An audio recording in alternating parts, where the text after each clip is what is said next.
ஒருபோதும் எவரிடமும் உங்களை பற்றி விளக்கம் கூறாதீர்கள். ஏனெனில் உங்களை நேசிக்கும் ஒருவருக்கு அது தேவைப்படுவதில்லை.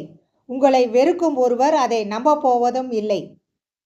குத்தி காட்டும் மனிதர்களும் சுட்டி காட்டும் மனிதர்களும் இடையில் சிரித்து கொண்டு வாழ்ந்து காட்டுவதுதான் சவாலான வாழ்க்கை. தேன் ஊற்றி வளர்த்தாலும் பாகக்காய் தருவது கசப்பே. அதுபோல தான் சில மனிதர்களும்.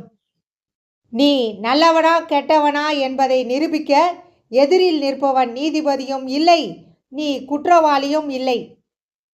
சிங்கம் கர்ஜிப்பதை நிறுத்தினால் நரியும் நாட்டாமை செய்யும். ஏழையிடம் நீ வாங்கும் சாபமும் பணக்காரனிடம் நீ வாங்கும் பாராட்டும் ஆபத்தானவை. மற்றவருக்கு ஆறுதல் சொல்லும் போது இருக்கும் தைரியம் தனக்கு தேவைப்படும் போது இருப்பதில்லை. வாழ்க்கையில் நமக்கு நாமே ஆறுதல் கூறும் மனதைரியம் இருந்தால் அனைத்தையும் கடந்து போகலாம். மனிதன் மிகவும் வினோதமானவன். மற்றவர்களை ஏமாற்றுவதில் வாழ்வை ஆரம்பிக்கிறான், தன்னை ஏமாற்றிக் கொள்வதில் முடிக்கிறான். இவ்வுலகில் எதுவும் நிரந்தரம் இல்லை என்பதை நாம் புரிந்து கொள்ளவே சிலர் நம் வாழ்வில் வந்து செல்கின்றனர். எவ்வளவு அன்போடு அணைத்தாலும் கத்திக்கு வெட்டத்தான் தெரியும். அதுபோல்தான் சில உறவும் எவ்வளவு அன்பாக நாம் இருந்தாலும் காயப்படுத்தி விடுவார்கள்.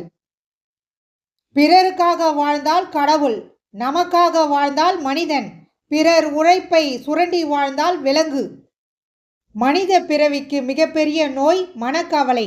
அதை தினமும் உண்டாக்குவதே பணத்தின் வேலை. எல்லா விஷயத்துக்கும் விடாமுயற்சி தேவை. ஆனால் சிகரெட்டுக்கும் சரக்குக்கும் மட்டும்தான் விடுமுயற்சி தேவை. இருக்கும் வரை ஆஸ்தி, இறந்த பிறகு அஸ்தி. அதில் யார் ஒஸ்தி என்பதை நிரூபிக்க இடையில் போடுகிறான் எத்தனையோ குஸ்தி. அப்பா இல்லாத வாழ்க்கையை வாழ்ந்து பார்க்கும் போதுதான் தெரியும் அப்பான்றது வார்த்தை அல்ல, அது வாழ்க்கை என்று. எவரையும் முட்டாள் என்று எண்ணாதீர்கள். இன்னும் அறிவை அளப்பதற்கு கருவி கண்டுபிடிக்கப்படவில்லை. வருமானம் வசதி உயரும் போது உறவாக இருந்தாலும் உடன்பிறப்பாக இருந்தாலும் கண்ணுக்கு தெரியாது சிலருக்கு. வாய் திறக்க வேண்டிய இடத்தில் நீங்கள் வாய் திறக்கவில்லை எனில் உங்கள் தோல்வி உறுதி. இதுதான் உண்மை. பேசும் பேச்சில் பிரச்சனை என்றால் பேசி தீர்த்து விடலாம்.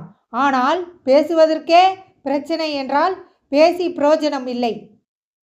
நமக்கு பிடிச்சவங்க கிட்ட உண்மையா இருக்கணும் என்பதில் ஜெயித்து விடுகிறோம். ஆனால் அதே உண்மையை அவர்களிடம் எதிர்பார்க்கும் போதுதான் தோற்று விடுகிறோம். ஏமாற்றம் எனக்கு புதிதல்ல. நான் ஏமாறும் விதம்தான் நாள்தோறும் புதிதாய் இருக்கிறது. சில நேரம் அன்பால், சில நேரம் நம்பிக்கையால்.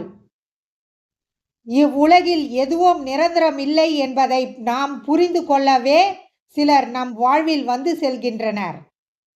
எவ்வளவு அன்போடு அணைத்தாலும் கத்திக்கு வெட்டத்தான் தெரியும். அதுபோல்தான் சில உறவும் எவ்வளவு அன்பாக நாம் இருந்தாலும் காயப்படுத்தி விடுவார்கள். பிறருக்காக வாழ்ந்தால் கடவுள், நமக்காக வாழ்ந்தால் மனிதன், பிறர் உழைப்பை சுரண்டி வாழ்ந்தால் விலங்கு. மனித பிறவிக்கு மிகப்பெரிய நோய் மனக்கவலை. அதை தினமும் உண்டாக்குவதே பணத்தின் வேலை.